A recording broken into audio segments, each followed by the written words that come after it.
হইলো আজকের করলাবাজি। এরপর আইতাছে আবার বাপ রে বাপ, সুবহানাল্লাহ, আমাদের প্রিয় ভাই আরিফ বিন হাবিব হাফিজাহুল্লাহ আছে কাছে কাছে, সুবহানাল্লাহ। আহা কি সুন্দর কথা বয়ান, আল্লাহু আকবার। হ্যাঁ চলে এসে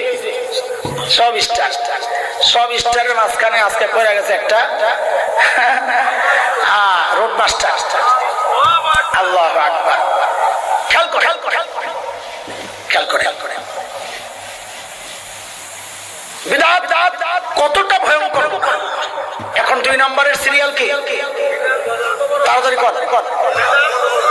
বিদআত কতটা ভয়ঙ্কর। শয়তান দিছিলেন তো না, খাতির আছে না, দুস্তি আছে না, বন্ধুত্ব আছে না, শত্রুতা।